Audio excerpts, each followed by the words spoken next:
AP నిరుద్యోగులకు శుభవార్త. త్వరలో 18 నోటిఫికేషన్ల విడుదలకు గ్రీన్ సిగ్నల్ ఇచ్చిన ప్రభుత్వం. అయితే ఏ శాఖల్లో ఖాళీలున్నాయి, ఒక్కో నోటిఫికేషన్లో ఎన్ని పోస్టులు ఉండబోతున్నాయి, అర్హతలు ఏంటి, ఎలా అప్లై చేయాలి, జిల్లాల వారీ ఖాళీల వివరాలు ఎలా ఉన్నాయి, ఇలాంటి కంప్లీట్ డీటెయిల్స్ తెలుసుకునే ముందు వీడియోని లైక్ చేసి మా ఛానల్ని సబ్స్క్రైబ్ చేసుకోండి.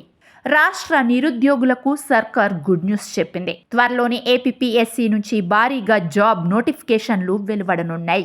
రాష్ట్రంలో ఎస్సీ వర్గీకరణ అమల్లోకి వచ్చినందున ప్రభుత్వ ఉద్యోగాల భర్తీకి మార్గం సుగమమైంది. ఇప్పటికే మెగా డిఎస్సి కంప్లీట్ కాగా అదే మాదిరిగా ఏపీపీఎస్సీ కూడా పెండింగ్ లో ఉన్న నోటిఫికేషన్ల విడుదలకు సిద్ధమైంది. 2019లో అధికారంలోకి వచ్చిన జగన్ ఏటా జాబ్ క్యాలెండర్ విడుదల చేస్తానని చెప్పుకొచ్చారు. కానీ ఒక్క ఏడాదికే పరిమితం అయ్యారు.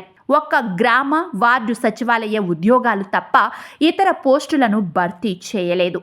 అయితే తాము అధికారంలోకి వస్తే పెద్ద ఎత్తున ప్రభుత్వ ఉద్యోగాలను భర్తీ చేస్తామని హామీ ఇచ్చిన కూటమి ప్రభుత్వం ఆ దిశగా అడుగులు వేస్తోంది. ఈ ఉద్యోగాల భర్తీకి గత జనవరిలోనే ప్రకటన ఇవ్వాలని రాష్ట్ర ప్రభుత్వం సంకల్పించినప్పటికీ ఎస్సీ వర్గీకరణ దృష్ట్యా ఆలస్యమైంది. ప్రభుత్వంలోని వివిధ శాఖల్లో 866 పోస్టుల భర్తీకి సంబంధించి 18 నోటిఫికేషన్లు ఏపీపీఎస్సీ వద్ద పెండింగ్ లో ఉన్నాయి. ప్రస్తుతం అన్ని రకాల నోటిఫికేషన్లు కలిపి 18 వరకు జారీకి సిద్ధంగా ఉన్నాయి. ఇందులో 12కు పైగా నోటిఫికేషన్లు క్యారీ ఫార్వర్డ్ పోస్టులకు సంబంధించినవి ఉన్నాయి.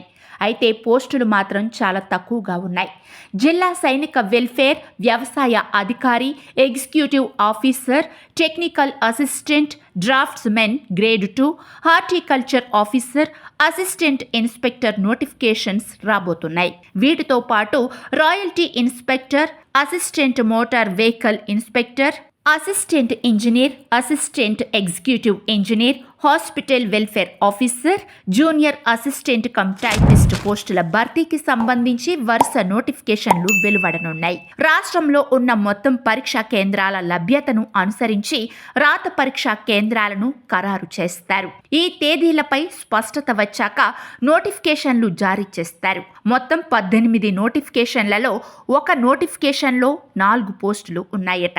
దీనిని బట్టి చూస్తే పోస్టుల సంఖ్య చాలా తక్కువగా ఉండే అవకాశం ఉంది. సో నిరుద్యోగులారా, నోటిఫికేషన్లు ఏ క్షణమైనా విడుదల కావచ్చు. సో అలర్ట్ గా ఉండండి, వెంటనే అప్లై చేసుకోండి.